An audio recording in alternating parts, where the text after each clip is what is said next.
Hi மக்களே. ஒரு காலத்தில் இப்போ நான் அந்த வேலை செய்கிறேன். ஓகே.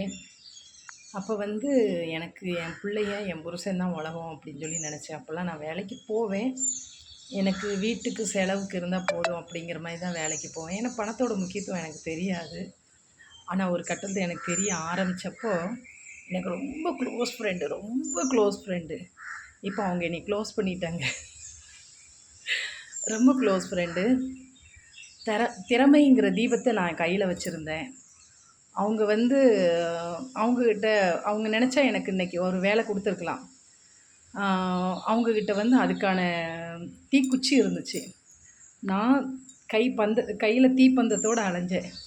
யாரோ ஒருத்தராவது நம்மளுக்கு வந்து இத்தினோண்டு பொறி கொடுத்துட மாட்டாங்களா, தீப்பொறி கொடுத்துட மாட்டாங்களா, நம்ம அந்த அந்த பந்தத்தில் ஒரு வெளிச்சத்தை பார்த்துட மாட்டோமா அப்படின்னு சொல்லி ரொம்ப முயற்சி பண்ணேன்னு அவங்கக்கிட்ட அந்த டைமில் அந்த ஒரு இது இருந்துச்சு.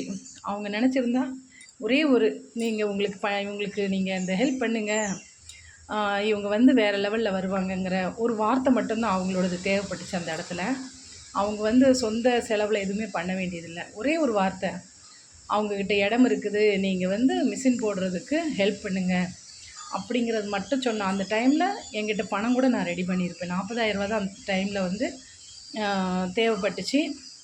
ஆனால் அந்த 40,000 எனக்கு பெரிய மழை அந்த டைமில். இப்போ இல்லைங்க. இப்போ நான் முடிந்த அளவுக்கு முயற்சி பண்ணி நல்லா இருக்கிறேன். ஆனால் அந்த டைமில் வந்து இது நிறைய காலகட்டங்களில் இந்த 8 வருஷத்துக்குள்ளே நடந்தது தான். ஏன்னா பணங்கிறது எனக்கு என்னங்கிறது தெரிஞ்ச ஆரம்பித்த புதுசில் அந்த டைமில் அந்த சின்ன ஹெல்ப் கூட பண்ண மாட்டேன்ட்டாங்க. ஆனால் நான் அவங்களுக்கு என் உயிரையே கொடுக்கறதுக்கு தயாராக இருந்தேன். கொடுத்தேன் நான். ஏன்னா யார்கிட்டையுமே பழகுனா வெளியோட்டமாக என்னையால் பழக எனக்கு தெரியாது. அவங்க என்கிட்ட நல்லா சிரித்து பேசிட்டாங்கன்னா என் உயிரையே கொடுத்துருவேன். ஆனால் அவங்க தான் அப்படின்னு சொல்லி ஃபூனை ஊதி தள்ளிட்டு போயிடுறாங்க. அது ரொம்ப வலிக்குது. இது தொடர்ச்சியாக ஏமாற்றம் மட்டும் அடைகிறதுனால நீங்கள் என்னடா இவ எப்போ பார்த்தாலும் சோகமான ஸ்டேட்டஸ் போடுறாலே நினைக்காதீங்க. ஆனால் அந்த அளவுக்கு உள்ள வலி வேதனைகள். கூட இருக்கிற ஃப்ரெண்டுகளும் அதை தான் பண்ணுறாங்க, உறவுகளும் அதை தான் பண்ணுறாங்க, இப்போ கூட பிறந்தவங்களும் அதைத்தான் பண்ணுறாங்க. அப்படிங்கச்சில எனக்கு வந்து எதையுமே மறக்க முடிய மாட்டேன். ஏன் நம்மளுக்கு மட்டும் இப்படி நடக்குது அப்படிங்கிற ஒரு வேதனை.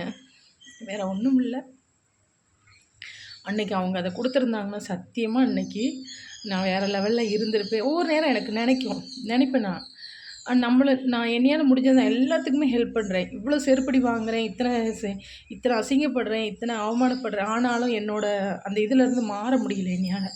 இல்லை நம்ம இனிமையாக திருந்திடணும் அப்படிங்கிறது வரமாட்டேங்குது. ஏன்னா நான் செய்கிறது நல்லது மட்டும்தான். அதனால் நான் திருந்த வேண்டியதில்லை. கெட்டது செய்கிறவங்க தான் திருந்தணும்.